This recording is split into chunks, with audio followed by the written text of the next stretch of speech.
Olá, seja bem-vinda, seja bem-vindo. Sextou, 14 de outubro de 2022. Começa agora o Câmara Notícia ao vivo, 11 horas mais 30 minutos. Muito obrigado pela sua companhia, pela sua audiência. E eu estou esperando a sua mensagem, hein? Participe através do número do nosso WhatsApp. Para você que é de Campinas e região, 978293776. Lembrando sempre, número do WhatsApp apareceu aí na sua tela? Um pouco antes tem o nosso QR Code. Como é que ele funciona? Está com o seu celular aí perto? Pegue o celular, abre a câmera como se fosse tirar uma foto e você aponta aqui, ó, para este QR Code. Porque aí já vai aparecer na tela do seu celular uma mensagem, o WhatsApp da TV Câmara Campinas. Você aperta e pode enviar o seu elogio, uma crítica construtiva, o que você quer assistir aqui no nosso telejornal, que a gente conversa ao vivo nesta sexta-feira.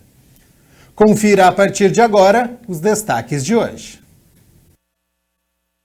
O vereador Jorge Schneider realiza a primeira reunião da Comissão Especial de Estudos que tem a finalidade de averiguação total dos processos licitados pela Câmara Municipal de Campinas.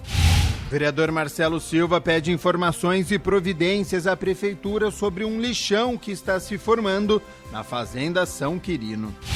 Amanhã é Dia dos Professores. Confira uma reportagem especial sobre essa profissão fundamental, essencial, que garante a educação. E no esporte, nas quartas de final do Campeonato Paulista Sub-20, Ponte Preta vence São Paulo, mas é eliminada no placar agregado. E tem também a Ponte no Campeonato Brasileiro da Série B, que duela amanhã contra o Tombense. Já então a gente fala sobre esporte aqui no nosso Câmara Notícia. E a gente abre a edição de hoje prestando uma homenagem aos professores, já que amanhã, dia 15, é o dia deles, né? Que prestam um trabalho fundamental para a sociedade, porque eles estão presentes no momento de formação ética, como cidadão, com os conteúdos pedagógicos, formam os profissionais e a gente sabe, né, que não foi fácil ensinar durante a pandemia. Tiveram que se desdobrar para garantir o aprendizado aos estudantes. O Dia do Professor é comemorado no Brasil em 15 de outubro e foi estabelecido em 1963, durante o governo de João Goulart. É uma data que homenageia a importância do professor, profissional que teve que se reinventar nos últimos 2 anos. O próprio ofício, né, de professor, ele é uma reinvenção constante. Embora a gente fale, eu vou continuar dando aula de matemática no próximo ano e nos seguintes, são novas turmas, é uma nova sociedade, então sempre essa transformação acontece. Claro que durante os 2 anos, né, praticamente de pandemia, a gente teve uma transformação muito rápida, né, e muito sentida, no sentido da convivência, da falta de convivência assim, presencialmente. Então a gente teve que ter essa habilidade de se transformar muito rápido, de aprender muito rápido, não só a questão da tecnologia, mas a questão muito da família, da falta de contato. Então tem crianças que lidaram muito bem com essa questão de ficar em casa, ficarem isolados, outros não. Professores, nós também. O impacto da pandemia também foi sentido na volta às aulas de forma presencial, porque o aluno já não é mais o mesmo. Segundo Guilherme Guedes, professor há mais de 20 anos, de 2020 para cá foram muitas mudanças, exigindo muito dos educadores que tiveram que se desdobrar com falta de equipamentos ou até mesmo ambientes adequados para as aulas online. Também foi um certo desafio a gente garantir como é que eu garanto que o aluno está do outro lado da tela, né? Se ele não está aparecendo com uma câmera ligada, e aí tem várias questões, né? Tem a questão da timidez, tem a questão de não querer aparecer, ou até de repente, né, não querer estar na aula e fingir que está lá. Então a gente foi tratando de conversar, cada um, o que o outro professor está fazendo que funciona na aula dele, que eu posso fazer na minha, que é simples, quais são as orientações da direção da escola, qual que é a orientação da rede municipal com relação a isso. Então a gente foi achando mecanismos. Vocês se preocuparam com essa questão de garantir os recursos para os alunos, se ele tem internet, se ele tem computador, mas também garantir para vocês mesmos, né, os professores, garantir que tem internet na casa de vocês, que o computador ter um espaço, também foi um desafio, uma dificuldade aí, né? Sim, né? Cada um tem sua rotina. Então, felizmente eu consegui, tinha em casa um espaço assim como se fosse um escritório para trabalhar, né? Mas a gente sabe que isso também foi uma luta para nós, professores. E tem uma coisa também que foi a questão do material, né? Então, a gente precisou disponibilizar muito material online.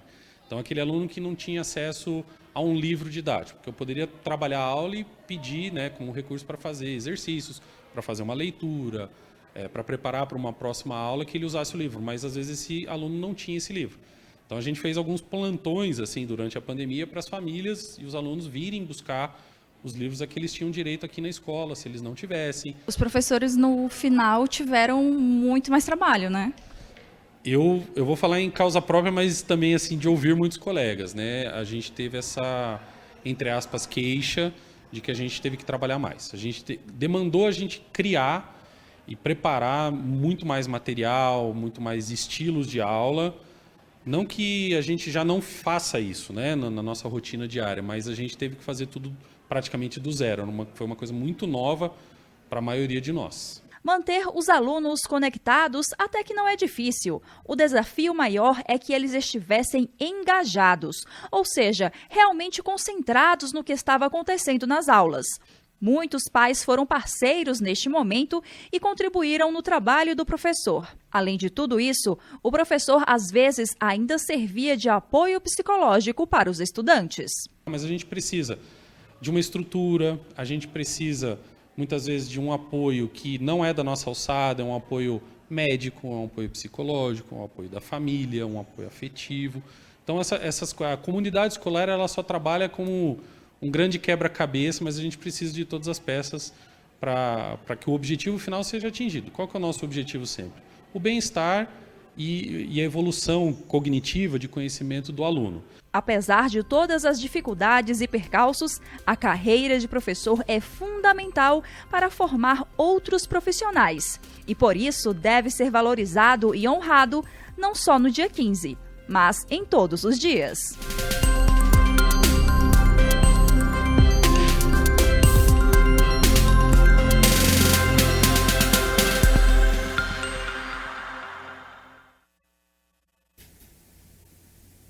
Parabéns, então, a todos os professores, né, que precisam comemorar essa data que é especial. E aqui vai também o meu beijo, o meu abraço para minha mãe, para minha irmã, para minha tia. Tenho família também de muitos professores, o que é motivo de muito orgulho. A Mirna Abreu já está aqui nos nossos estúdios também. Tem professor para homenagear também, Mirna? Seja bem-vinda e bom dia. Bom dia, Gabriel. Bom dia a você de casa, sim. Vai meu abraço aqui aos professores que nos ensinaram lá no ensino fundamental, no ensino médio. Eu estudei na Escola Estadual Mário, na atividade. Os professores da Faculdade de Jornalismo também, da PUC Campinas. Fica aqui o meu abraço a todos eles. Vamos lá então, Mirna Abreu, 11 horas mais 38 minutos, hora das notícias do Legislativo, até porque ontem nós tivemos uma reunião de uma comissão especial de estudos. Foi a primeira reunião da Comissão Especial de Estudos que examina os processos licitatórios da Câmara de Campinas. Nesse encontro, ela já designou o relator. Na primeira reunião da Comissão Especial de Estudos, que examina os processos licitados pela Câmara Municipal de Campinas desde o primeiro dia do ano de 2021, bem como os contratos assinados anteriormente e seguem vigentes, foi definido o relator do grupo. Presidida por Jorge Schneider, a CE tem como membros os vereadores Juscelino da Barbarense, Paulo Haddad, Carlinhos Camelô e Marrom Cunha. O vereador Juscelino, que é da Comissão de Administração Pública da Câmara, se colocou à disposição, o que foi unânime entre os colegas presentes. Foi me proposto a condição de relator, eu aceitei, mas estou à disposição, se alguns colegas quiserem ser relator, mas eu aceito, se me couber a mim, eu aceito com muito orgulho ser o relator dessa comissão. Com voto o vereador Marrom Cunha. Sim. Acompanha? Acompanha. Vereador Carlinhos?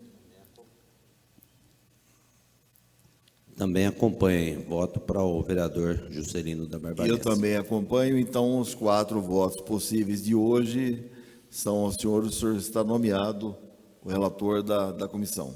Além disso, a comissão deliberou 3 ofícios. O primeiro solicita a cópia de contratos assinados desde janeiro de 2021 e de contratos vigentes, mesmo que assinados anteriormente. O segundo pede a relação com os nomes dos servidores responsáveis por cada contrato. E o terceiro, um resumo de cada um dos contratos, incluindo informações como se houve prorrogação e a data final da vigência de cada um. Os vereadores falaram do papel da comissão na análise dos contratos do Legislativo campineiro.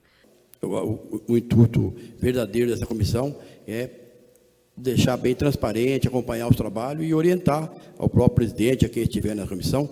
Não dizer que eu, da minha parte desse vereador, eu acho que nós não temos suspeita nenhuma, mas é para levantar mesmo, tudo, deixar transparente, que é a obrigação de quem trabalha com o dinheiro público, deixar as coisas sejam transparentes. E que a gente julgue pelo certo. Então, eu acho assim, é o que você passou para a gente aqui, estamos de comum acordo, e estamos aqui para trabalhar, e o que vier para no bem da população, assim, e mostrar que realmente nós temos uma Câmara forte, e você aí que é o presidente que abriu essa comissão, eu tenho certeza que nós vamos ser pelo justo. O trabalho árduo vai ser analisar todos esses contratos, e a partir desses contratos aí eu tenho certeza que os encaminhamentos podem mudar, pode vir a pedir outros e outros, mas parabenizar pelo começo e o início desse trabalho.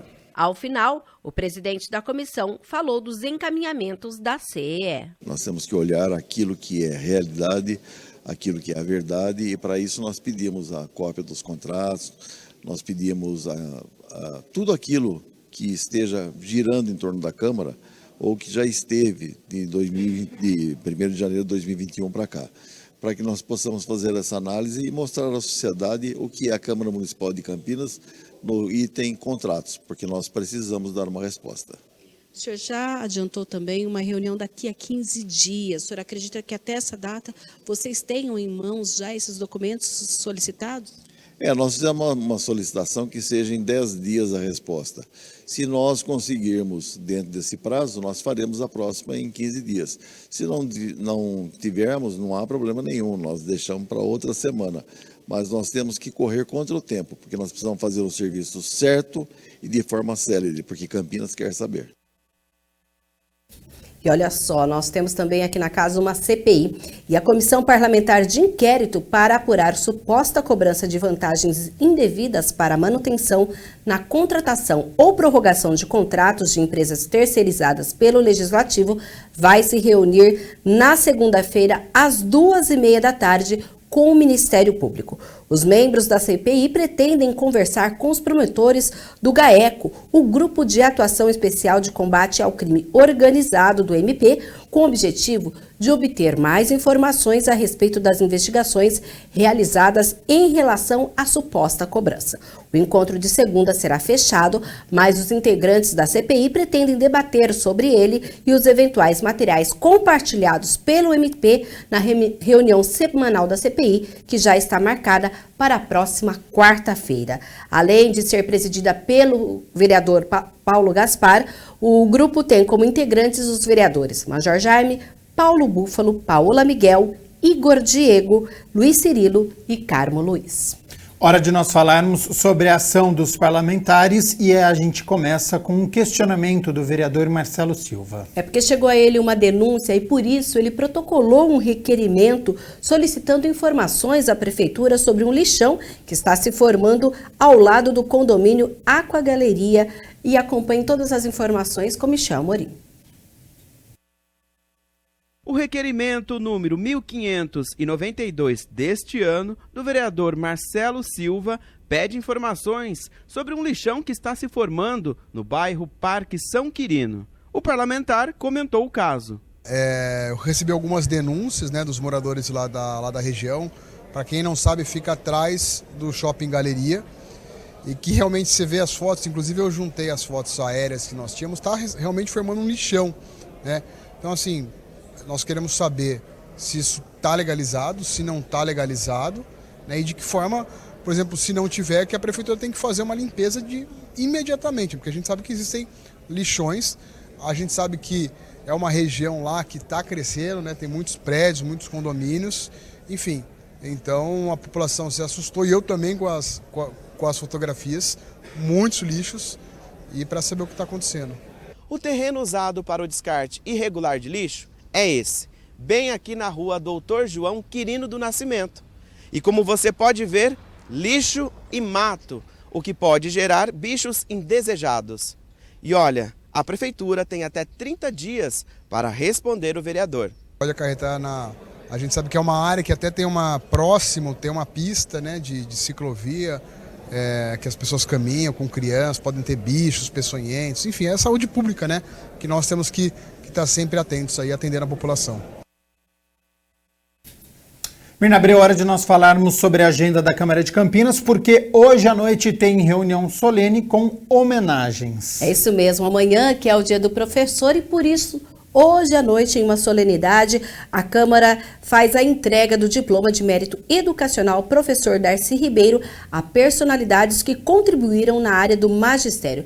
Nós temos aí, por propositura de vários parlamentares, essa reunião que começa às 8 horas da noite no Teatro Bento Quirino, que pode ser acompanhada ao vivo aqui pela TV Câmara Campinas e também presencialmente indo até o centro da cidade. Mirna Abreu, muito obrigado pelas notícias do Legislativo. A gente passa agora para as notícias da metrópole de Campinas sobre vacinação.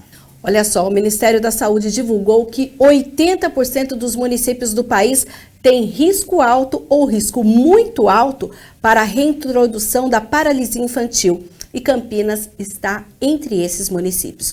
Por isso, a Prefeitura deu início a uma força-tarefa para reforçar as medidas contra a doença. Estão sendo adotadas várias estratégias, principalmente a busca ativa pelas pessoas que ainda não foram vacinadas contra a poliomielite.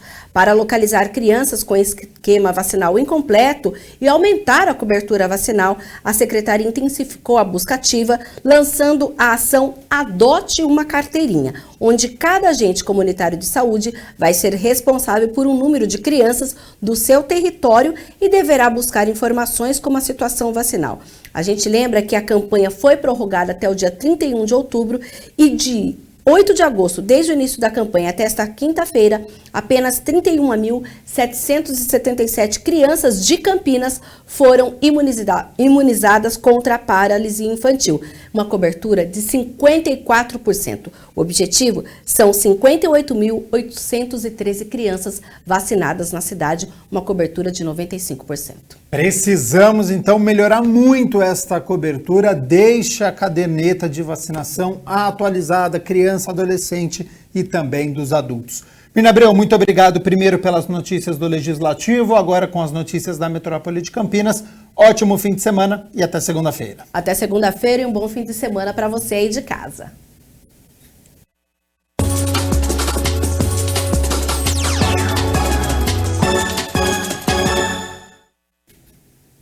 Depois de perder o primeiro jogo das quartas de final do Campeonato Paulista Sub-20 por 3-0, a parada era realmente complicada para a Ponte Preta diante do São Paulo. E os meninos até que tentaram, venceram a partida, mas acabaram eliminados. Precisando reverter a desvantagem de 3 gols, os meninos da Ponte partiram para cima e logo no primeiro lance tiveram uma oportunidade com Diogo Mora de cabeça, mas que jogou para fora. Aos 11 minutos, Cauã cobrou falta na segunda trave, mas o goleiro Leandro do São Paulo fez a defesa. Só dava Ponte até que aos 16 minutos o lateral João Pedro tabelou com Eliel, invadiu a área e cruzou o rasteiro. O goleiro Leandro saiu para interceptar e tomou um frango. 1-0 Ponte. A primeira oportunidade do São Paulo foi somente aos 25 minutos com Pedrinho, que chutou na rede, mas pelo lado de fora. Logo depois, João Adriano caminhou da direita até o meio e chutou, mas o goleiro da Macaca estava bem posicionado. E aos 46 minutos, o zagueirão Euler da Ponte chutou para frente. A bola sobrou para o atacante Eliel, que arriscou de muito longe. O goleiro estava adiantado e só ficou torcendo. E a bola bateu no travessão e ficou para a zaga do São Paulo. Por pouco, o atacante não marca um gol de placa. No segundo tempo, Diego roubou a bola e Matheus Alisson lançou Eliel, que tocou na saída do goleiro. A bola bateu no chão, ganhou altura, bateu no travessão e adivinha? Saiu de novo. Não era a tarde de Eliel. No lance seguinte, Maurício arriscou e a bola tirou tinta da trave, mas saiu. E ficou nisso, Ponte Preta eliminada 1, São Paulo classificado 0, porque no agregado das duas partidas venceu por 3-1 e está na semifinal. Então, fim da campanha da Ponte Preta no Sub-20 do Campeonato Paulista, mas o saldo é positivo, viu? Porque em 24 partidas foram 15 vitórias, 6 empates e apenas 3 derrotas. E o principal é revelar os garotos para a equipe profissional, como é o caso do atacante Eliel, que já atuou no profissional, já até marcou gol na Série B contra o Náutico. Tem outros atletas que estão sendo observados e podem ajudar a Ponte nesta reta final da Série B.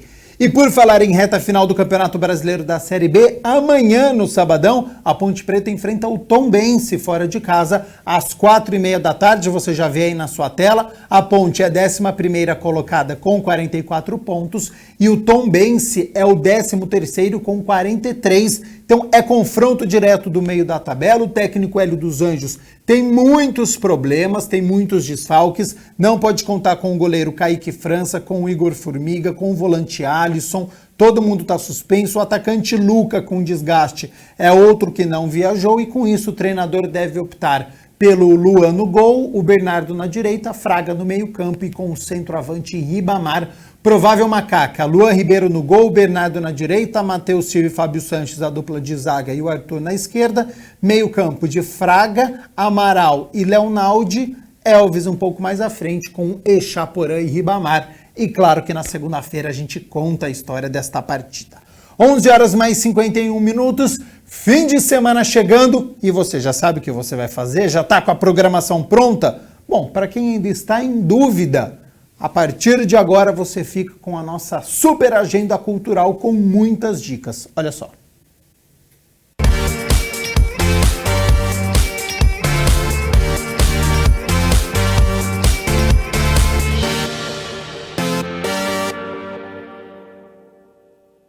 Olá, agenda cultural no ar. Final de semana chegou, semana do Dia da Criança. E olha, nós desembarcamos aqui no Teatro Castro Mendes porque tem espetáculo, O Feitiço Dá Nisso. E ó, tem também um bate-papo com os atores e o diretor da peça. É daqui a pouquinho. Antes, confira a programação de Campinas e região. Hoje tem a Rigo Bardambé e a banda Sabor de Veneno. Eles apresentam o show Clara Crocodilo 40 anos em Campinas. Vai ser no Sesc às 8 da noite. Hoje, o DJ e produtor musical conhecido como Gordo se apresenta em Campinas. A festa vai ser na Casa Caos a partir das 10 da noite. Também hoje, as cantoras Milena Jardim e Li Martins apresentam o show Uma Saudação às Divas. Vai ser no Teatro Iguatemi Campinas, às 9 da noite. Sábado, a dupla César Minotti e Fabiano se apresenta no Premium Paulínia, a partir das 8 da noite. Ainda no sábado tem o cantor Ferrugem, em Sumaré. O show será no Chapéu Brasil, a partir das 9 da noite. Olá! Estou passando por aqui para convidá-los a assistirem a contação de histórias com música ao vivo, com Baratibum e Tuntum. O nome da história é O Monstro Monstruoso da Caverna Cavernosa, de Rosana Rios, que será realizada no dia 16 de outubro, domingo, no Campinas Shopping, no Espaço Kid Mais, às 16 horas. Venham! Beijos da Baratibum! Sábado e domingo vai ter a virada SP em Dayatuba. E os shows confirmados são Os Paralamas do Sucesso, Ira e ainda a peça Eu de Você, com Denise Fraga. Estão entre as mais de 20 atrações que serão apresentadas nas 24 horas da Maratona Cultural. O evento será distribuído em pontos diferentes da cidade, como alça de acesso à Prefeitura de Indaiatuba, que terá 2 espaços para as atividades culturais. a Estação Ferroviária e o Casarão Pau Preto. A programação completa você confere no site da Prefeitura. Olá, gente. Meu nome é Théo Fragos, contrabaixista do Retrato Brasileiro, e eu tenho um convite super especial para fazer para vocês. Agora, no dia 16, às 19 horas, eu estarei juntamente com os meus queridíssimos amigos e super Guilherme Sato e Gabriel Pellegrino, na Rabeca Cultural, Carinho Souza, apresentando um show de músicas autorais, de releituras de músicas latino-americanas, de músicas brasileiras, e a gente tem mais algumas surpresas preparadas nesse dia. Então, estão todas e todos convidados, mais uma vez, Rabeca Cultural, dia 16, às 19 horas. Quem tiver interesse em comprar o ingresso com antecedência, é só mandar uma mensagem para o cá no telefone 99-720-6186, tá bom? E é isso aí. Eu espero todo mundo lá, tá super lindo. A gente está preparando um show com muito carinho e vai ser uma alegria gigantesca tê-los lá conosco. Um forte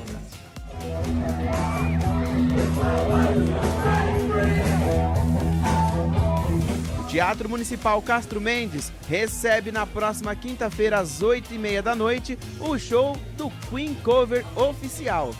A 4ª edição do Degusta Arte, um dos principais encontros de gastronomia da região metropolitana de Campinas, está de volta.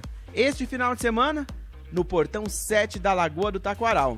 Hoje, a partir das 6, sábado e domingo, a partir das 11 horas. Olá, eu sou o Lucas Soares, do Instituto Anelo, e tenho um convite muito especial. Neste final de semana, 15 e 16 de outubro, teremos o Transforma, o festival de música do Instituto Anelo, que vai acontecer no Céu Jardim Florense, com várias atrações musicais, workshops e convidados especiais, Orquestra Anelo, Valmir Borges e muito mais. E tudo isso de graça. Venha! Anelo, música que transforma. Vai ter o resumo da ópera na próxima quarta-feira, às 8 da noite, no Teatro Castro Mendes. É a estreia da nova Companhia de Ópera de Campinas. Para a criançada, músicas divertidas com bolo fofos. Projeto criado em 2014 pelo brasileiro Eduardo Sanmarino. Vai ser no Teatro Iguatemi Campinas, no domingo, às 3 da tarde. Alô, Campinas, aqui é Alexandra Richter. E quem se divertiu comigo em Além da Ilusão vai poder me ver no teatro com a minha comédia Uma Loira na Lua, dia 15 e dia 16 de outubro. Eu espero vocês lá, viu? Sábado vai ter Unicamp Cello Ensemble, no Parque Socioambiental Chico Mendes, em Hortolândia. O evento é de graça e está marcado para começar às 5 da tarde. Fazer show em Toledo, tem uma... Ai, eu sou sua prima de 3º grau. Fala, moça, não é nada minha, não. Não, eu sou assim, sua mãe é tia, avó de uma prima da minha tia. Nem existe essa árvore genealógica, moço. Você tá em outra fazenda da árvore genealógica. O ator, humorista e roteirista Afonso Padilha se apresenta na próxima quarta-feira. O show solo de comédia com histórias pessoais. Vão ser 2 sessões. A primeira, 7 da noite, e a segunda, às 9, no Teatro Iguatemi Campinas.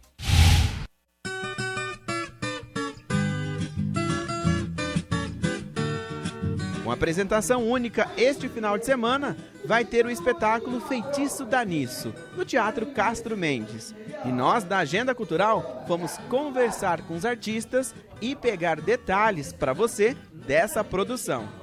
Feitiço Daniço é uma história que se passa numa roça fictícia e conta a história do Jerico, que é um grande armador de confusão, um preguiçoso, um tipo caipira brasileiro, a gente chama de arlequim brasileiro.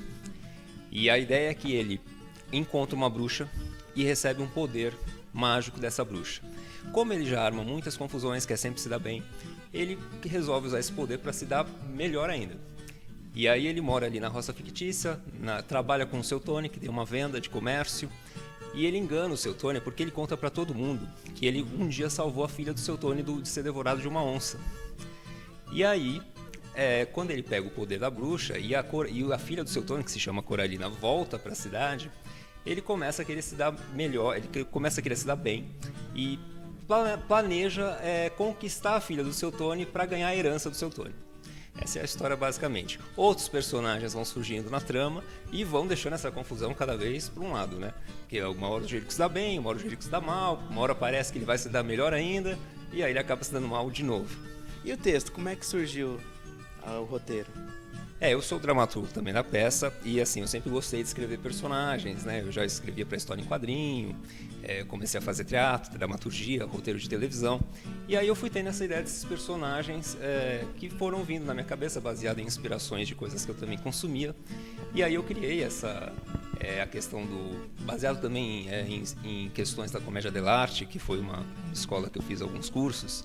Eu criei essa questão das confusões acontecendo em torno de uma família rica, um personagem mais popular, um personagem mais brincalhão, um personagem com magia, né? Esses personagens foram surgindo naturalmente, cada um foi ganhando a sua representatividade. E quando a gente fala em brasilidades, né, o que a gente vai encontrar no espetáculo? Muita cor, muito colorido, tem muita referência do Nordeste, as festas do Nordeste. O nosso cenário ele é todo caprichoso, tem bastante bordado, predomina aquele tom terroso, né? Aquela coisa. É uma mistura de caipira com uma mistura de roça e sertão, aquele ambiente meio com um tom alaranjado. É muito bonito de se ver. Além das músicas, né? Tem trilha sonora também, toda baseada no forró, no baião. Esse é o nosso tempero principal. E aí, pra gente chegar nesse resultado final, né, então a gente falou um pouquinho do texto, mas, né, você já adiantou aí um pouquinho do cenário, da iluminação, de toda a parte também musical. É um trabalho em equipe, tem muita discussão para chegar no resultado final. Tem, a partir da ideia original, a gente começa a criar então toda uma equipe de produção. É uma equipe que se especializa no figurino, outra que corre atrás das questões da iluminação. A gente começa a pesquisar trilha, fazer montagens, edições, né? E aí os atores também vão se envolvendo no processo de direção e cada um vai trazendo a sua pesquisa do que combina com aquele personagem que caiu para ele. E também tem uma mistura de personagens, né? Quando a gente fala em brasilidade, uma coisa que é muito comum no Brasil e é também divertido, é a mistura de sotaques. Mas não só os sotaques regionais, que também estão presentes, mas também os estrangeiros. Então eu tenho uma personagem que fala português, um personagem que fala italiano, a outra personagem fala com sotaque mais do Nordeste. Então a gente tem essa mistura toda. E a graça acontece a partir desse momento, né? Porque você vê no palco, enquanto você acompanha a história, vários tipos de sotaques acontecendo, uma confusão na história e uma confusão na linguagem, mas tudo fácil de entender, porque o público acompanha do começo ao fim sem perder nada. Quantas pessoas envolvidas no projeto? Porque são duas companhias, né? São duas companhias. É a criação da Oito no Palco, que é a companhia que eu dirijo em Mogi Guaçu, e a gente tem a parceria com a Entre Atos Produções aqui de Campinas. Então a gente, ao todo, são 9 pessoas trabalhando em conjunto, né? A gente mistura atores das duas cidades e acaba atendendo as regiões de toda essas cidades ao redor daqui, né? Da região. A gente chama de Baixa Mogiana, incluindo Campinas também, interior em geral. Então são 9 pessoas em equipe trabalhando, cada um pega a sua responsabilidade e a gente começa a produzir cultura com esse esforço coletivo. É uma receita que está dando certo. Aí essa apresentação em Campinas, existe um planejamento para rodar cidades aqui da RMC? Existe o planejamento porque a gente está criando repertório, né? São peças de repertório para as duas companhias. E aí o próximo passo é inscrever em editais de verba pública, verba federal ou verba estadual. E ganhando essas verbas, né, conseguindo, a gente tem um planejamento de atender essas regiões aqui todas as cidades da região. Quem quiser acompanhar o espetáculo, como é que faz? Tem as redes sociais das duas companhias, principalmente em Instagram, que é o @8 no palco e o @entreatosproduções. Todas as informações costumam estar lá, todas as divulgações, e vale a pena seguir porque além das informações de peça, sempre tem uma brincadeira com os personagens, alguns teasers que são lançados, né? Alguns flyers também, comentando datas comemorativas, sempre usando os nossos personagens das peças que a gente já tem construída, né? No momento são 2 peças, a Feitiço está nisso, temos também um outro espetáculo adulto que também já rodou Campinas aqui, e aí está tudo lá. E é claro, né? É um espetáculo infantil, mas é um espetáculo para o adulto também, não é? Principalmente na Semana da Criança, né? Onde a gente tem que falar que todo mundo é criança, né? Vale a pena recuperar essa essência, ser criança eternamente. Então é um espetáculo infanto-juvenil, tem uma temática voltada para esse ambiente do colorido, da graça, da brincadeira. Mas eu acho que o adulto também se diverte, até porque tem esses personagens que você acaba se identificando, esse sotaque que parece um tio, que parece uma tia. Então, para todas as idades, sem dúvida. Por isso você tá sempre bonito assim, sempre curioso, sempre tá bom mesmo. Agora eu chego aqui. Não tenho na carta do ladrinho. Ainda bem que o senhor me lembrou. Eu andei esboçado todo aqui atrás de... Antônio Peladinho. É Paladino, Antônio Paladino. É o senhor, né, seu Antônio?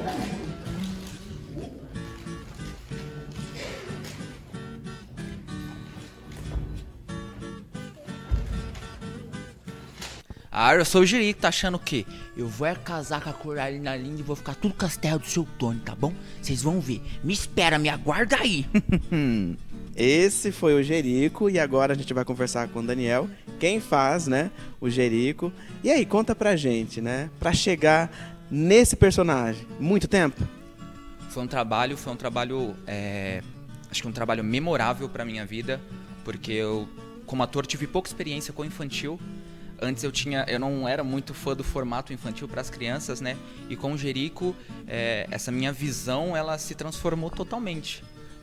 Hoje eu sou completamente apaixonado pelo infantil. Acho que a energia que vem da plateia com as crianças quando a gente está no palco fazendo um espetáculo infantil é uma energia que todos os atores têm que passar na vida, sabe? Eles têm que viver isso para entender o quão é maravilhoso você poder estar no palco fazendo uma peça para crianças. A energia é memorável. Agora, desde a primeira apresentação, né? A gente sabe que no decorrer das apresentações, sessões, né, o público também participa e contribui e aí vai crescendo e o personagem pode ir mudando, Sim, né? Claro. Desde o começo já mudou alguma coisa? Vocês acrescentaram alguma coisa no seu próprio personagem? Sim, a gente diz que o ensaio ele é totalmente diferente da apresentação, né? A gente vai com um modelo na cabeça pro ensaio e quando a gente está lá no ao vivo, no momento, e a plateia a gente tem essa troca de energia, automaticamente isso interfere na nossa atuação em cima do palco, né? Então eu cheguei, nas apresentações eu cheguei de uma forma e quando eu estava no palco eu estava de outra e eu saí de outra forma. Então existe sim esse desenvolvimento em cima do palco e ele é gratificante, imenso, assim, sabe? É muito legal. A maquiagem, né? A criação da maquiagem, a escolha das cores, né? Dos contornos, né? Explica um pouquinho pra gente desse processo. Perfeito. A maquiagem ela é inspirada em toda essa cultura brasileira, né? Todo esse jogo de cores. E o personagem, né? O Jerico, ele é um personagem ligeiro, ele é um personagem astuto, corajoso. Então ele é muito rápido no palco, ele não para, ele tá o tempo todo correndo, de ficar sem ar mesmo assim, tomar bastante água para poder repor essa energia. Então foi inspirada também num animal, que é o macaco, né? Que é um animal ligeiro, que você vê o tempo todo ele na árvore, ele não para, ele tá correndo. Então foi inspirada nessa questão de cultura cor brasileira também, assim como o animal macaco, que é um animal ligeiro, esperto, não para nunca.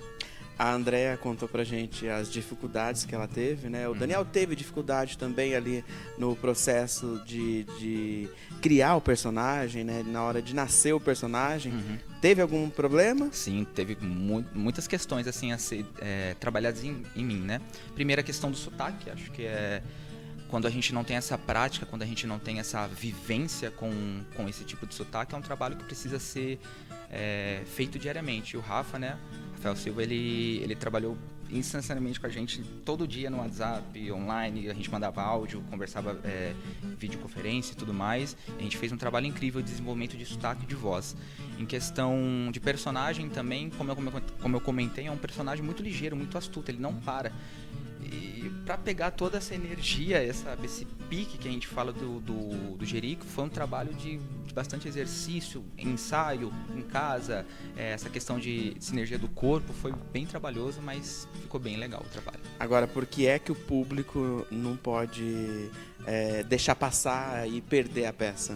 Porque é uma peça que ela é memorável, ela começa de uma forma e você acha que vai seguir naquele caminho, depois ela dá toda uma reviravolta e você fala, meu Deus, o que está acontecendo? Onde eu vou? Onde que vai acontecer com o Jerico? Não sei o quê. Mas é uma peça que as pessoas saem dando risada, saem felizes, tem muita brasilidade, muita música, muita dança, tudo que o nosso país oferece de maravilhoso como é. E como o ator Daniel falou um pouco sobre a maquiagem, agora o nosso bate-papo é com o Rafael, que além de produtor do espetáculo, ajudou no trabalho de definição da maquiagem dos personagens. Rafael, conta pra gente, né, desse processo de criação da maquiagem dos personagens, né? No que vocês se inspiraram? Bom, a maquiagem que a gente propôs, ela tem esse clown branco para fazer parte desse personagem que parece que usa uma máscara, né? Então, a sensação que dá é que a gente tem uma máscara para os personagens e todos os personagens da peça usam essa característica desse clown branco embaixo da maquiagem. E aí as características marcantes de cada personagem teve uma referência de algum animal. Então, a gente tem o Jerico, que ele leva mais para um macaco, a gente tem o Jericó, que leva mais para um galo. Então a gente tem vários personagens com várias características, cada um com seus elementos e cores, né? Foi um desafio, né? Amarrar, então, a maquiagem, animais, personagens. Sim, a Lola fez um trabalho muito bom, assim, de pesquisa com os personagens, pegando as características deles e referenciando com os animais e tudo mais, então... e puxando toda essa brasilidade, né? Respeitando a cultura e tudo mais, então foi bem legal mesmo o processo. Tá tudo interligado, né? A arte, né? Porque ali a gente vê cor, contorno, tá tudo conversando, né, com o espetáculo. Exatamente. E foi um processo muito legal, assim, a Lola, ela me deu muita liberdade para eu criar em cima também. Eu também fiz a parte da criação da maquiagem da bruxa, que tem na peça, e ela tinha proposto uma coisa, eu falei, a gente pode fazer desse jeito aqui, então foi um trabalho bem legal de fazer, é um trabalho que eu gosto bastante. E para Jerico ganhar o coração de Coralina, sua paixão secreta desde a infância, vai contar com a ajuda de Ladineia, que é interpretada pela atriz Andréia. O Neto Vilar, que é o nosso diretor, quando ele apresentou o projeto, né, a dramaturgia para nós, ele trouxe toda essa ideia de referência não só do caipira, mas também do nordestino brasileiro, né? Então a construção até de figurino, de maquiagem é toda em cima desse cenário cultural brasileiro, né? Então a Ladineia, ela tem muito essa postura da mulher forte nordestina, que se posiciona, que traz essa força da mulher independente, que estuda, corre atrás das coisas, que defende sua opinião, nessa mulher forte, brava, né, que dá um pouquinho de medo, de insegurança nos homens e nas pessoas à volta, mas que está ali trazendo essa mulher forte do sertão, e tudo isso vem nas cores, no figurino, que é bem representativo da cultura nordestina. Isso que é legal, né? O espetáculo não é só entretenimento, diversão. Os personagens, a história, eles trazem, né, a reflexão e a mensagem. Sim, com certeza. E é uma das coisas que mais encanta, né? Porque você tem toda a beleza do cenário, da construção, das músicas e tudo mais. Tem um enredo, que é um enredo bem divertido, bem alegre. E ali nas entrelinhas tem aquela mensagem com relação à amizade, com relação a você ser justo, ser verdadeiro. Então tem todas essas mensagens que são essenciais para o mundo que a gente vive, que a gente quer construir um mundo melhor. Então, nada como utilizar a arte também, além como entretenimento, como uma forma de transmitir todos esses valores. E como é que foi? Foram muitos ensaios, porque existe ali a preocupação também, claro, é um espetáculo infanto-juvenil, mas também na linguagem, para essa mensagem chegar, né, na criança, no adolescente, né? Sim. O texto, ele é um texto, assim... tem uma mistura de vários sotaques, né, de personagens tem o italiano, tem a portuguesa, tem o caipira, o nordestino, mas é um texto bem fácil, justamente para que o público acompanhe, ainda que tenha toda essa riqueza em diversidade, seja um texto bem tranquilo. Então é muito fácil. As piadas são assim, toda essa comédia que o espetáculo traz, é uma coisa bem leve, sabe? Então é super prazeroso, né? E tem todo esse momento de construção, da gente sentar, fazer as leituras e tentar encontrar qual que é o melhor sotaque, se eu estou fazendo certo, se está dialogando com o meu colega de cena, né? Tem toda essa preocupação desde os primeiros ensaios, né? E aí a gente tem toda a orientação da direção. A gente também tem o Rafael Silva, que é diretor musical na Entreatos, e ele nos dá orientações com relação à construção dos sotaques também, né? Ele faz toda uma pesquisa regional para identificar, olha, dá uma puxada mais para cá, vai mais nessa linha, né? Então tem todo um trabalho a ser desenvolvido para que a gente entregue assim de verdade a nossa proposta para o público. E para você, como atriz, qual foi o maior desafio?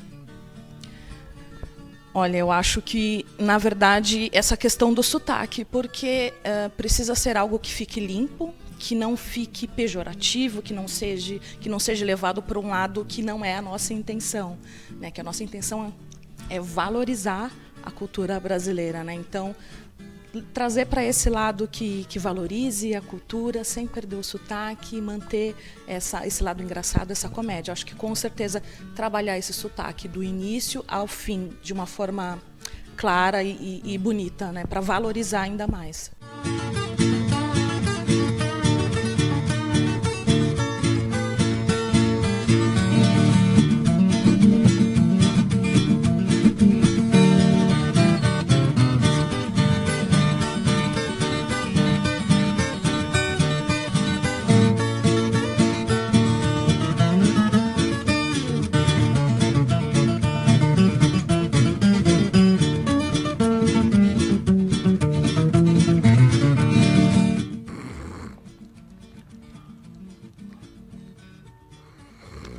Ô, Jerico, você tá dormindo de novo, você só sabe dormir, é isso? Ai, que berreiro todo é esse, moço? Parece uma sanfona que emperrou e inflamou. Eu, hein? Nem dormi. Ô, Jerico, você se esqueceu que a gente tem compromisso. Mas que compromisso? O que tá acontecendo, minha gente? A gente tá na semana de Dia das Crianças, Semana da Criança. E dia 16, às 16 horas, no Teatro Castro Mendes, a gente tem uma surpresa pra todas as crianças. Mas que surpresa? O que eu vou fazer? A gente vai fazer o Feitiço da Nisso, a nossa peça. Nossa peça? Quem que faz essa peça? Ué, é a Dona Genestrudes, o seu Tony, a Coralina Linda. Coralina. O Jericó. Tem também a Bruxa da Gruta. A Bruxa da Gruta não. A Bruxa da Gruta não. Sim, a Bruxa da Gruta. E você? Eu vou ter que fazer também? É claro que você vai ter que fazer. A gente vai tudo se reunir pra fazer pras crianças dia 16. Ué, então bora fazer isso. Eu quero fazer, ué. Então vamos lá. A gente espera vocês, vem. Vem dia 16 de outubro, às 16 horas no Teatro Castro Mendes. Esperamos por todas vocês. Vamos falar das estreias de cinema. Aimee, uma mulher de 30 e poucos anos de idade, herdeira de um empresário milionário envolvido num esquema de corrupção. Pela primeira vez, sem a mesada do pai para se sustentar, Aimee terá de fugir para a última propriedade da família ainda disponível, uma fazenda caindo aos pedaços no interior do Ceará. Um elenco para curtir, compartilhar, dar like, só no passinho da sinuca. ADD. Ela que vai ajudar a gente mesmo, né? Mas qual é o plano mesmo? Um brainstorm. Quem? Love Story. Brainstorm? É Mary Stories. E se conectar. Tá na televisão, não é? Bem-vinda a Quixeramobim. A relação entre Will e sua esposa Lisa estava balançada. Certo dia, quando estavam a caminho da casa dos pais dela, no interior, eles pararam em um posto para abastecer. Para a surpresa de Will, Lisa desaparece, completamente sem deixar rastros. Desesperado, ele vai até a polícia, mas não recebe a atenção esperada. Para piorar, enquanto mergulha no submundo do crime, Will passa a ser tratado como principal suspeito do desaparecimento. Agora ele está numa verdadeira corrida contra o tempo para salvar Lisa. Não sou do serviço secreto nem das forças especiais. Se machucarem a minha esposa, vão pagar muito caro por isso.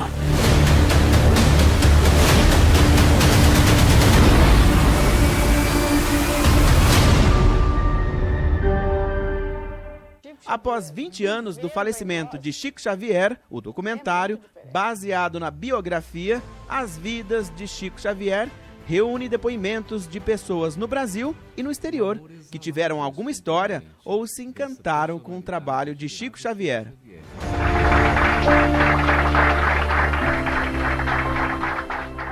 Amar sem esperar ser amado e sem aguardar recompensa alguma.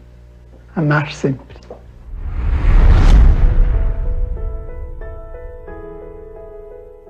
Após décadas de terror, o serial killer Michael Myers está perto de encontrar seu fim. Tudo isso porque as mulheres da família Strode, como a veterana guerreira Laurie e sua neta Allison, estão mais dispostas do que nunca a acabar de uma vez por todas com a saga do assassino. O único problema é que o homem que adora matar insiste em não morrer. E o mais assustador é que a experiente Laurie desconfia que a única maneira de eliminar Michael Myers seria morrendo com ele. A dúvida agora é saber se elas vão precisar chegar a esse ponto ou não. Come and get me, motherfucker.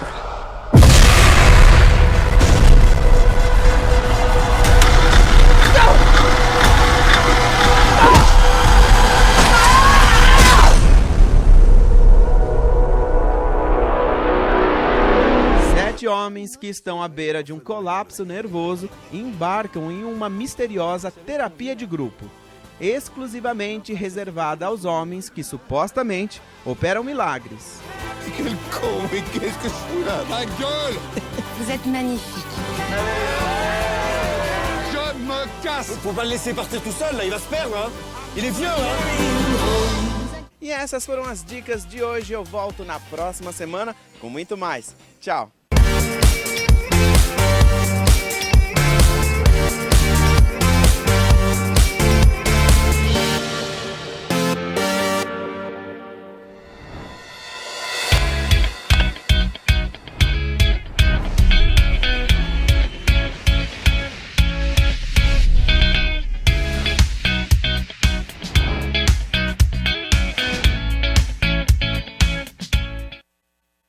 Sexta-feira é dia do Meu Bairro na TV, onde nós vamos até uma região contar a história do local, conversar com os moradores, mostrar as instituições. Então, para saber onde a nossa equipe está nesta sexta-feira, mapa na tela.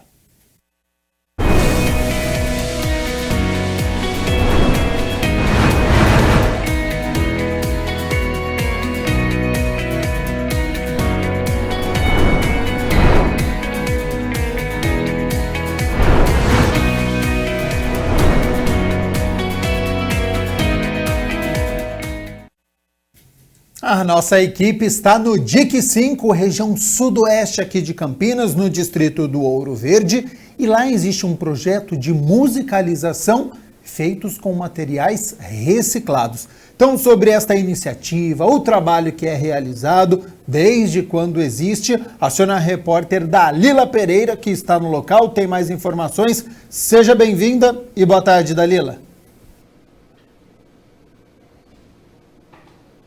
Oi, Gabriel, boa tarde a todo mundo que está acompanhando aí a programação da TV Câmara Campinas, boa tarde para todo mundo aí do estúdio.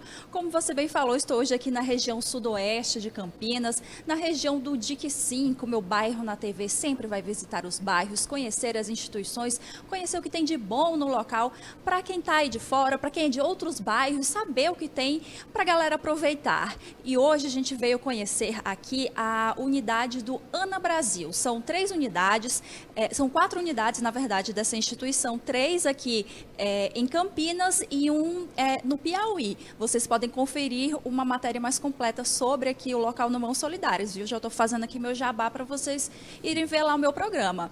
Mas deixa eu dar umas informações aqui para quem não conhece muito a região.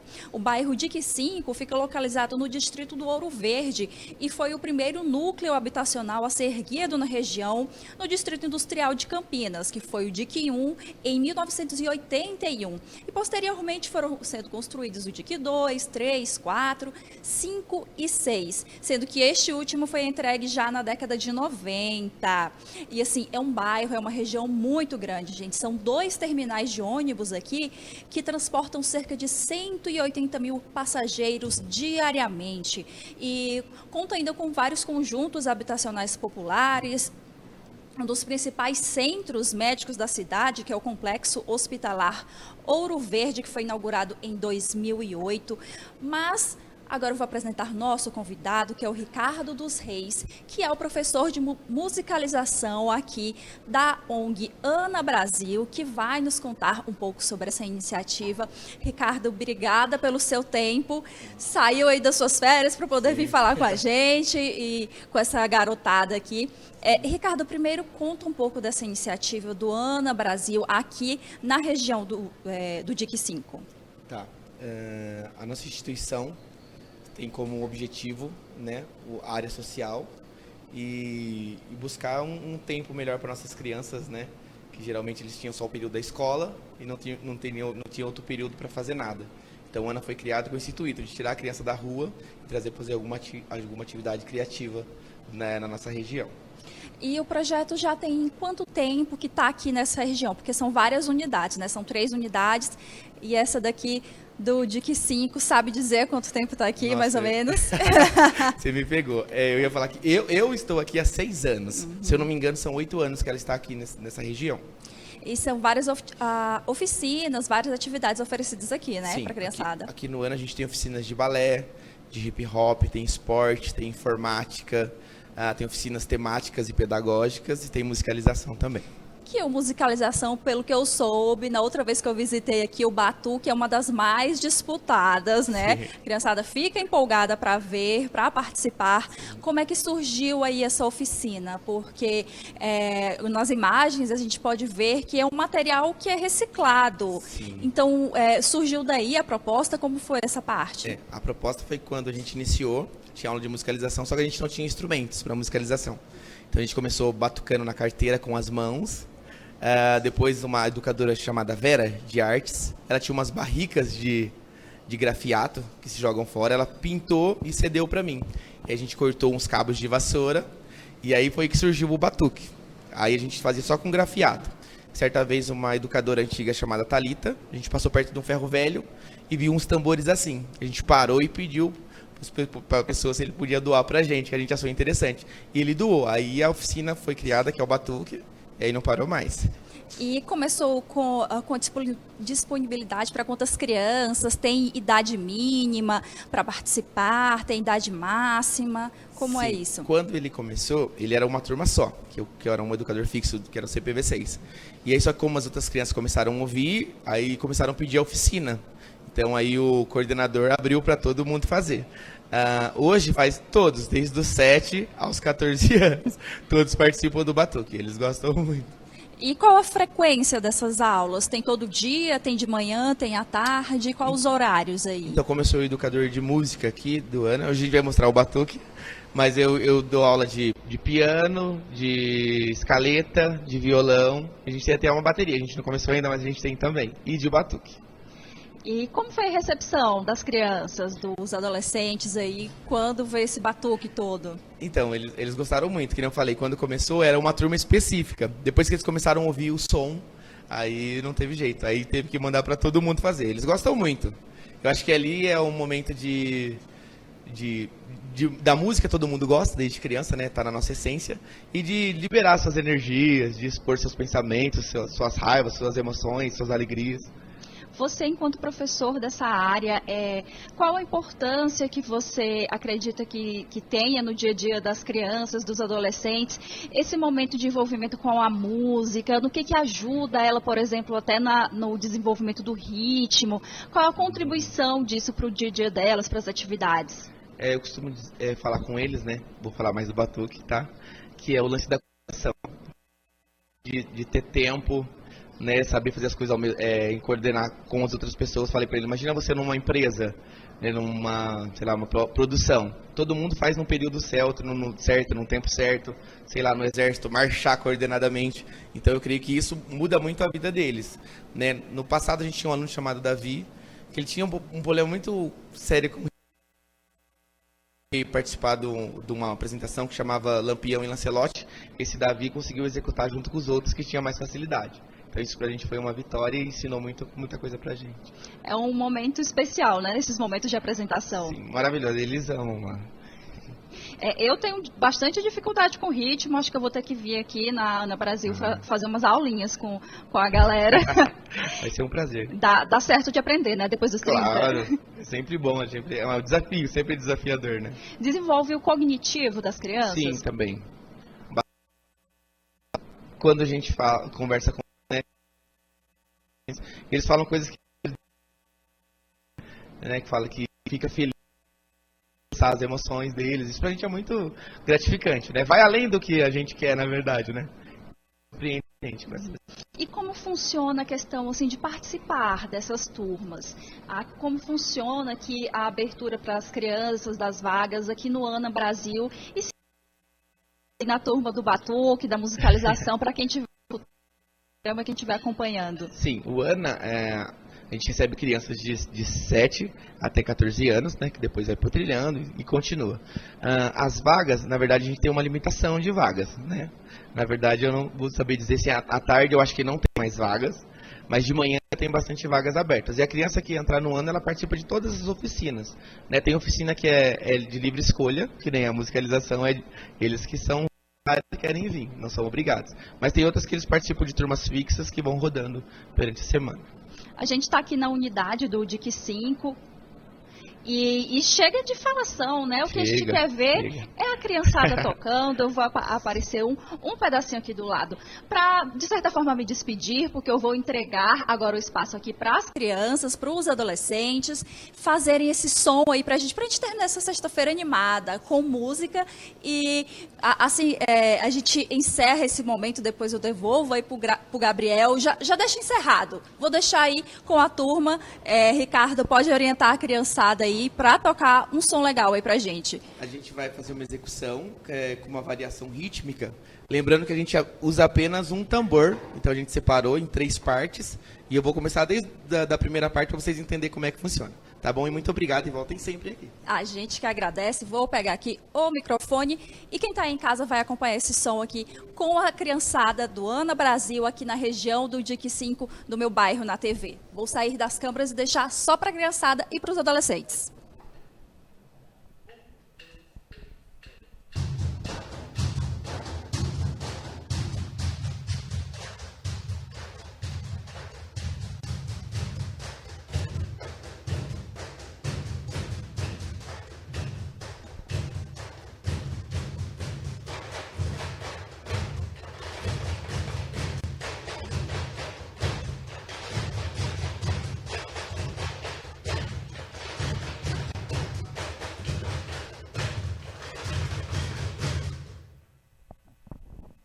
Você, Gabriel, no estúdio.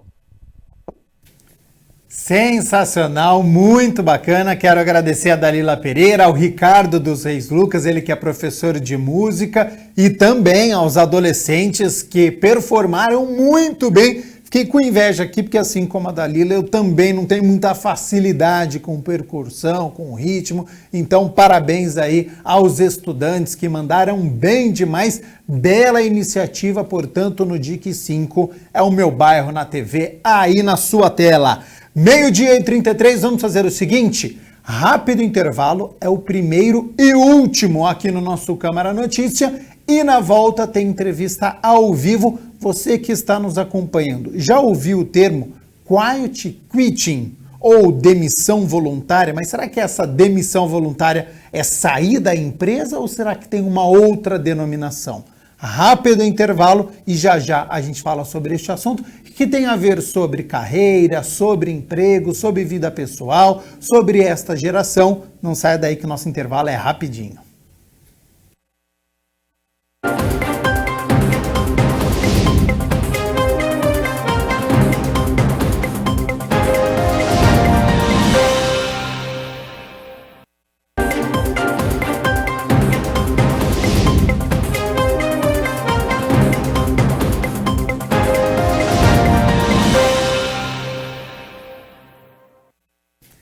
12h37, Câmara Notícia de volta ao vivo nesta sexta-feira. Muito obrigado pela sua companhia, pela sua audiência. Você que está nos acompanhando, já ouviu falar no termo quiet quitting? Ainda não? Bom, traduzido para o português, significa desistência silenciosa, isso no emprego. E essa desistência, será que é um pedido de demissão ou será que é trabalhar sem muito esforço, sem muita dedicação? Bom, quem vai nos explicar o que é este movimento, por que ele está acontecendo, é o Ivo Neves, ele que é especialista em carreiras, diretor da SG4, empresa especializada em sistemas de gestão e sustentabilidade. Então, Ivo, primeiramente, muito obrigado por ter aceito o convite para participar aqui do Câmara Notícia, pela disponibilidade do seu tempo. E como que você define este quiet quitting? Seja bem-vindo e boa tarde. Boa tarde, Gabriel. Boa tarde, ouvintes, né? Audiência aqui do programa. Gabriel, esse conceito é um conceito muito discutido, inclusive fora do Brasil, muito nos Estados Unidos, mas obviamente o brasileiro também passa por essa situação. Depois da pandemia, muitos profissionais discutiram muito essa questão voltada à qualidade de vida, tá? E o equilíbrio do trabalho, né, da dedicação ao trabalho, à vida e à rotina, né, dessa pessoa no seu cotidiano. Esse termo ele está relacionado muito ao trabalhador fazer exatamente o que foi contratado. Então, nem mais nem menos. Então, eu vou trabalhar das 8 às 17, fazendo o que o meu empregador me estabelece, e eu vou viver, eu vou ter outras experiências, eu vou ter outras práticas aqui. Mas o conceito ele é polêmico porque tem as duas facetas, as duas faces. Vamos falar um pouco dos empregados. O empregado, quando tem essa atitude, que é uma atitude positiva, de equilíbrio, diminui o estresse do trabalho, ele executa o que foi contratado e vai se dedicar, obviamente, às situações de vida. Mas para o empregador, você vê, muito desse contexto é assim, vai contra, né, os empregados que pensam assim, ou que estão nesta linha, vai contra aquele entendimento de vestir a camisa da empresa, fazer o máximo que pode. Mas aí olha só que interessante, né? Você tem o empregador que quer um trabalhador envolvido no melhor possível, a se dedicar àquele aspecto. Então, o que está sendo discutido no mercado é hoje essa percepção. Já que os temas de sustentabilidade hoje estão sendo passados muito, né, pelas empresas, pelas áreas de recursos humanos, gestão de pessoas, esse tema está em pauta hoje, né? Então, você vê muitas publicações na internet, você vê muitos textos, e a área de RH hoje, a área de gestão de pessoas, está tendo esse desafio de lidar com esse novo grupo de profissionais, né? Esse comportamento novo de mercado.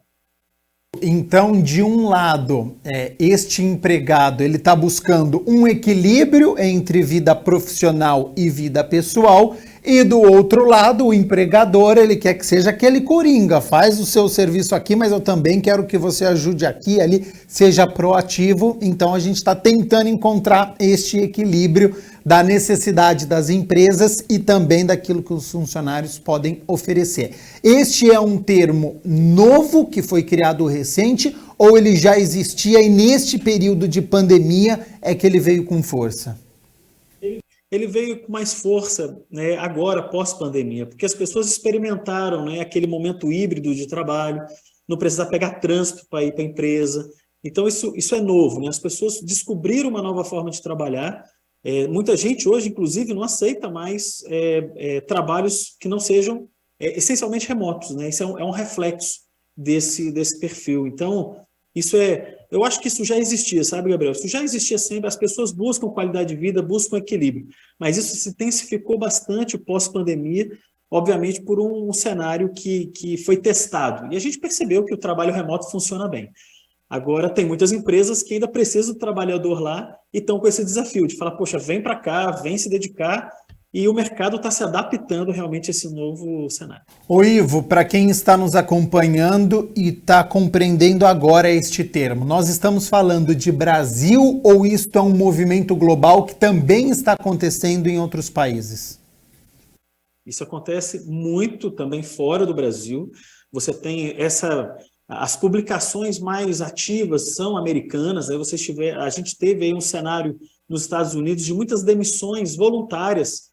obviamente por pessoas procurando, né, qualidade de vida, mas isso já influencia muito o Brasil, né? A gente acompanha muitas publicações de fora, textos, e as áreas de recursos humanos, que hoje é tudo muito globalizado, começa a perceber esse movimento também no Brasil e fora do Brasil. Eu tenho contato com pessoas em Portugal, na França, e isso está acontecendo lá fora também. Então, não é só no Brasil, isso não é uma situação e uma busca de equilíbrio. Até porque o tema sustentabilidade hoje, trabalhar aspectos de meio ambiente, social e governança, é discutido no nível mundial, né? Hoje todo mundo discute esse equilíbrio e o foco nas pessoas, o foco social é pauta de muitas empresas. Então, esse tema, que é o tema que também dos 50 a mais, o tema dos jovens, tudo, isso hoje está sendo muito discutido por esse movimento global. Ô Ivo, e este movimento, desta busca por este equilíbrio entre a vida profissional e a vida pessoal, tem a ver com a minha geração dos 30 anos, de quem está entrando no mercado de trabalho agora com 20 anos, você disse, já existia, mas veio com mais força agora. Essa força é dessa geração mais jovem, dos 20, 30 anos, que enxerga o mercado de trabalho diferente de antigamente. Eu já citei algumas vezes aqui no nosso Câmara Notícia que antigamente as gerações queriam ficar 30, 40 anos na mesma empresa, conseguir a casa própria, o carro, criar a sua família. E hoje em dia ele quer viajar, ele quer qualidade de vida, ele quer conseguir sair à noite, terça-feira, para poder ter cultura, enfim. Essa mudança tem a ver com essa geração dos 20, 30 anos? Tem mais conexão com essa geração. Outras todas, né, naturalmente vivem, mas essa geração Z que o pessoal tem falado, né, inclusive até dos milênios um pouco anterior, mas essa geração hoje é a geração que mais discute isso. Discute muito o modelo de trabalho. E a pandemia trouxe essa discussão de uma forma muito mais ativa. Mas hoje o jovem, né, o jovem de 25 anos até 30 anos, ali que está nessa geração, ele está discutindo muito os modelos de trabalho. Então, hoje, questão de ter um carro, isso aí já não é um perfil desses profissionais. Essa questão de fidelidade nas empresas também não. Existe uma troca mais facilitada. Eles são mais abertos a propostas, a desafios, a outras vivências. Então, isso hoje é mais presente, sim, nas gerações mais jovens, né? E está aí o desafio, né? As gerações... Hoje, um executivo de recursos humanos, de gestão de pessoas, é um profissional que não tem 25 anos. Normalmente, um profissional já tem 35, 40, 45 anos. E ele tem que entender esse movimento, obviamente, para fazer uma boa gestão de pessoas nas empresas, principalmente as grandes. Sobre este desafio que está imposto, então, a gente pode dizer que mudou o perfil dos candidatos, então? E sobre este desafio, quem precisa se adaptar? São as empresas ou são as pessoas? Quando a gente tem uma alta taxa de desemprego, por exemplo... Quem pratica este quiet quitting vai ter um pouquinho mais de problema? As empresas que não querem essa rotatividade vão tentar segurar este candidato e não deixar eles infelizes? Como é que fica essa relação entre as empresas e os candidatos? Perfeito. Gabriel, essa pergunta é assim, um grande desafio é o equilíbrio, né? A adaptação para o novo cenário. O trabalhador também, ele tem que entender que o modelo corporativo também está em transformação, isso não é uma coisa que muda da noite para o dia, né? Somente as grandes empresas, inclusive esse movimento é muito criticado pelos empregadores, alguns empregadores, não todos, né, mas muitos empregadores que veem um profissional com uma aceleração baixa no trabalho, né? E ele tem uma expectativa de um profissional que se dedique mais ali. Mas também é um processo que tem que ser equilibrado, né? Existe uma adaptação dos dois lados. Então, tem vaga de trabalho e as empresas estão enviando e buscando profissionais e alguns que chegam sem interesse. Falam, não, eu não vou ter essa condição, eu não vou trabalhar híbrido totalmente em casa, então eu não quero trabalhar nessa empresa. Então, vai ser um momento de... Por isso que o tema está sendo muito falado, né? Já profissionais de recursos humanos, gestão de pessoas hoje já tem um desafio, já estão com dificuldade de colocar profissionais em alguns cargos, né, por conta desse movimento, né? As pessoas estão realmente buscando mais qualidade de vida. Mas também o outro lado, né, o lado do profissional que tem esse comportamento, ele tem que entender que é um movimento, né? Senão ele vai ficar sem atividade. A empresa também vai, com pouco tempo, perceber que ele tem uma aceleração baixa e não vai ser interessante manter esse profissional lá, né? Então, é um grande equilíbrio e é um grande desafio dessa temática. Você já precisou passar por isso na sua empresa, Ivo? Algum funcionário que disse, olha, aqui é quiet quitting, a minha vida profissional tem limites, fora daqui eu quero curtir minha vida pessoal. Como que você reagiu? Como que tenta motivar esse funcionário? Perfeito. O Gabriel, nossa empresa é uma empresa de consultoria e nós atendemos o Brasil, até fora do Brasil, mas a gente tem muitos projetos fora daqui, no interior do Mato Grosso, no interior do Pará, e a gente fez um ciclo recente agora, acabamos de passar isso, o Ivan Stella, que é o líder de uma das empresas aqui do grupo, a gente precisava de um consultor para viajar para o Pará e para o Mato Grosso. A gente fez mais de 15 abordagens e os profissionais não aceitaram. Falou, não, precisa viajar, vai ter que ficar lá, nós não queremos. Então, isso amplia o desafio nosso de achar profissionais qualificados, porque você precisa ter um profissional com conhecimento em trabalhar com sustentabilidade, mas a gente aborda esse profissional de entre 25 e 30 anos e muitos não querem viajar.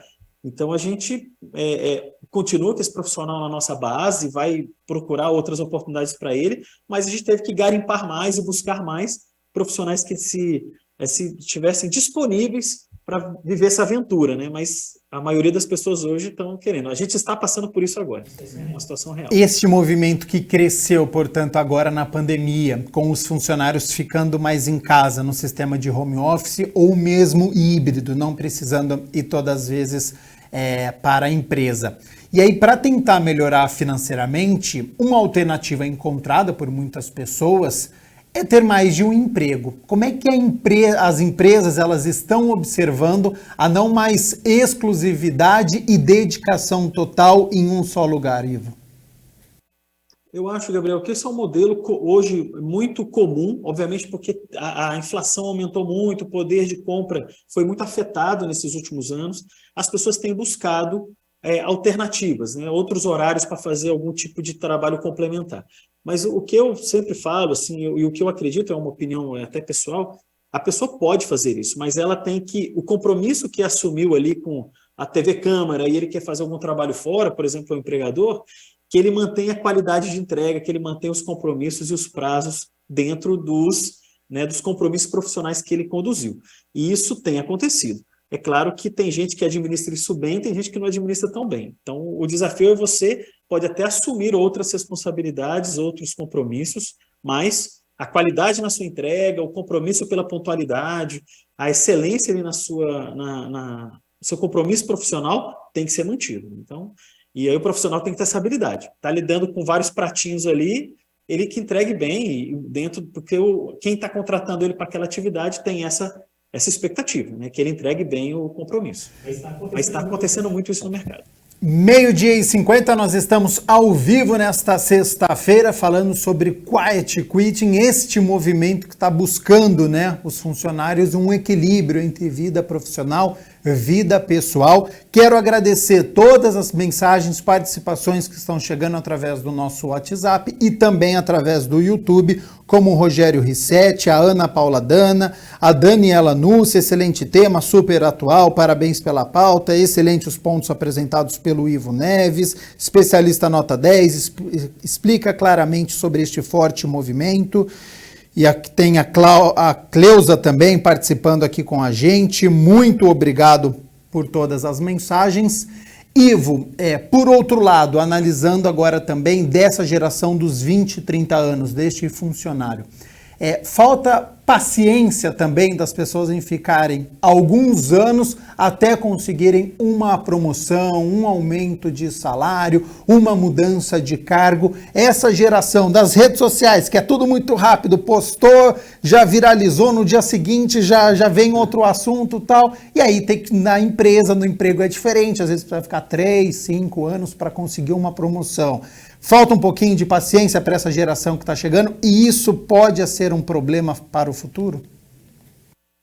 Olha, Gabriel, a gente percebe uma ansiedade, né? Então, é comum hoje esse profissional, ele entrar logo numa empresa, teve uma boa formação, ou que ele tenha um curso técnico muito bom, mas ele precisa entender que na organização, numa empresa, eu brinco que nem todas são startups, né? Então, hoje você tem as grandes empresas do mercado. Essas empresas têm uma rotina, o profissional tem que entrar, essa construção de confiança e arcabouço técnico isso demora um pouco, né? Isso não é da noite para o dia. E a maturidade para você assumir cargos de liderança é fundamental. E isso é conquistado com o tempo de trabalho, com a maturidade das atividades, e o profissional tem que entender que o mais jovem, que existe uma construção, né? Existe um fortalecimento com o tempo. Mas hoje o mundo é muito ansioso, então por isso que hoje existe uma rotatividade muito grande nas empresas, que o profissional percebe que uma outra está oferecendo um cargo um pouco melhor, ele entrou como analista e tem um cargo de coordenação e ele é possível entrar ali, ele pula essa etapa e já vai para o cargo de coordenação. O que é importante, eu acho, é construir no profissional a maturidade e a solidez daquilo que ele se propõe a fazer. E o tempo ajuda muito nisso. As experiências, a vivência, as frustrações. Então é importante que o profissional mais jovem entenda que um tempo é necessário para esse fortalecimento, essa musculatura. Hoje eles procuram isso muito rápido. E aí eles também se frustram, porque eles entram na empresa, a empresa promove uma pessoa um pouco mais ali madura, ou que tem um pouco mais de tempo, e ele acha que ele deveria estar logo subindo a cargos de diretoria, por exemplo. Então, eu acho que a paciência é importante nessa construção e a dedicação profissional, porque ele vai ter a oportunidade dele. Minhas últimas duas perguntas, porque daqui a pouco, 13h, nós temos o horário eleitoral gratuito. Esse movimento, ele existe, sendo realizado por muitos jovens, ou enfim, pode ser pessoas de outras gerações também. Mas quem realiza esse movimento carrega uma série de desvantagens para a própria imagem, talvez para o futuro, Ivo? Como que isso tem sido visto? Olha, Gabriel, assim, eu gosto de estudar muito mega tendências, né, o perfil de profissão para o futuro, né? As coisas estão mudando de uma forma muito rápida, mas inevitavelmente um profissional ele tem que ter uma estrutura técnica robusta, ele precisa ter conhecimento e fazer uma boa entrega. Qualquer empresa, ou empresa de indústria ou de serviço, tem uma expectativa assim do profissional que trabalha ali, né? É muito importante que o futuro, as coisas vão ser muito diferentes, mas inevitavelmente o compromisso, né, por um trabalho entregue de uma forma responsável é muito importante. O que eu deixo aqui, né, para esse profissional, o profissional refletir, principalmente os mais jovens, a construção, né? A gente precisa construir, nada cai do céu ou a coisa acontece de uma forma tão imediata. É necessário uma construção de uma pavimentação de um bom trabalho para que ele seja um profissional respeitado e com reputação. Tá? Então isso é um desafio para ele entender isso. Mas eu acredito muito que as coisas estão numa velocidade tão grande, sabe, Gabriel, que a gente que tem aí, que somos de outras gerações, né, e a gente precisa entender que também tem que saber lidar com esse jovem, com essa ansiedade. Mas isso é uma busca de equilíbrio, tanto do nosso lado, mas o lado também do jovem, para construir uma carreira, e eu falo de carreira, não só de uma atividade, ele tem que pensar em futuro, pensar numa carreira que ele quer construir, e ele ter reputação, ele ter uma boa participação no mercado. Sobre carreira e outras gerações, quem tem, por exemplo, mais de 50 anos, pode voltar a ter um lugar neste ambiente de trabalho, Ivo? Sim, Gabriel. E hoje, né, muitas empresas nessa jornada de sustentabilidade estão olhando para profissionais 50 a mais, trabalhando a diversidade do público, não só jovens, mas ter profissionais que possam agregar, né? Porque a senioridade ela é importante numa empresa também, ela traz equilíbrio, traz serenidade, traz um tipo de percepção mais qualificada em alguns momentos pela experiência dele. Então, hoje o mercado também está trazendo mais profissionais com 50 anos de idade ou mais, né? Existe um desafio para esse profissional, ele precisa se qualificar e precisa ter conhecimento de ferramentas, conhecer um pouco da tecnologia hoje. Mas existe espaço hoje também para o profissional de 50 a mais. Ivo Neves, especialista em carreiras, muito obrigado por todas as informações. Tenho certeza que de grande valia para o nosso telespectador, para quem já tinha ouvido este termo, mas ainda não sabia detalhes sobre ele, para quem ouviu pela primeira vez sobre o Quiet Quitting, tenho certeza que está muito bem informado.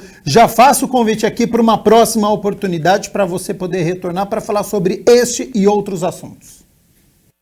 Vou estar sempre disponível, Gabriel. Obrigado aí pela oportunidade. Sucesso a todos vocês e até o próximo. Nós aqui agradecemos a participação do Ivo Neves ao vivo nesta sexta-feira aqui no Câmara Notícia.